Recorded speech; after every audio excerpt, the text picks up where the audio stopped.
দীর্ঘদিন যাবৎ কৈলাসহর ইরানি থানার অন্তর্গত লাঠিয়াপুরা গ্রাম পঞ্চায়েত এলাকার এক দম্পতির বিভিন্ন নেশা সামগ্রী বিক্রির ঘটনা প্রত্যক্ষ করে পূর্ব পরিকল্পনা অনুযায়ী রবিবার সকালে এলাকাবাসী একত্রিত হয়ে দেবদাস দেবনাথের বাড়িতে হানা দিয়ে প্রচুর পরিমাণে নেশা সামগ্রী উদ্ধার করেন। খবর পেয়ে ইরানি থানার পুলিশ ঘটনাস্থলে ছুটে গিয়ে নেশা কারবারি দম্পতিকে গ্রেপ্তার করে থানায় নিয়ে আসে।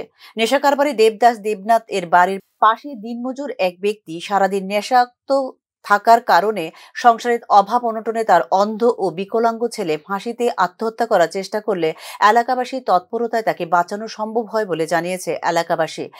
দেবদাস দেবনাথ ও তার স্ত্রীর কারণে এলাকার অনেক যুবক নেশার প্রতি আসক্ত হয়ে নিজের জীবন বিপন্ন করছে। তাই এলাকাবাসী একত্রিত হয়ে রবিবার নেশা কারবারি দম্পতিকে আটক করে পুলিশের হাতে তুলে দেন বলে জানিয়েছেন এলাকাবাসী।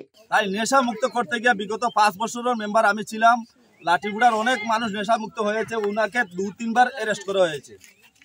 এরপরে আমরা অনেকদিন বুঝাইছি, দেখাও তুমি এই ধরনের নেশা বিক্রি করিও না, মানুষকে নষ্ট করিও না।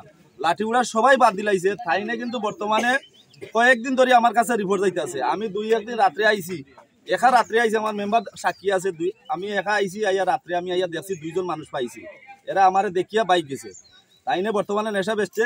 কালকে ওই ফুলাটা অন্ধ, দেখেন একবারে অন্ধ, দুটা চোখ নাই। তার বাপ ডেইলি 400 টাকা 500 টাকা আজিরা হামাই করে করিয়া সম্পূর্ণ টাকা দিয়ে নেশা খায়। কিন্তু ফুলা 3 দিন ধরে 4 দিন ধরে উপাস। ওর মা পর্যন্ত বাড়ি ছাড়িয়া গেছে গিয়া, ওর মা বাড়ি ছাড়িয়া গেছে। কালকে ওই ফুলাটা ফাঁসি লাগি গেছিল, গাঁওয়ালা গিয়া দৌড়িয়া গিয়া তার বাড়িতে গিয়া এর বাদে তারা ফাঁসিতে গেলা মানি হয়েছে। এরপরে আমরা সব গাঁওয়ালা সবাইকে ওই বেরিগাঁওর সব মানুষে, সব মেম্বার প্রধানদের সবরে জানাইছে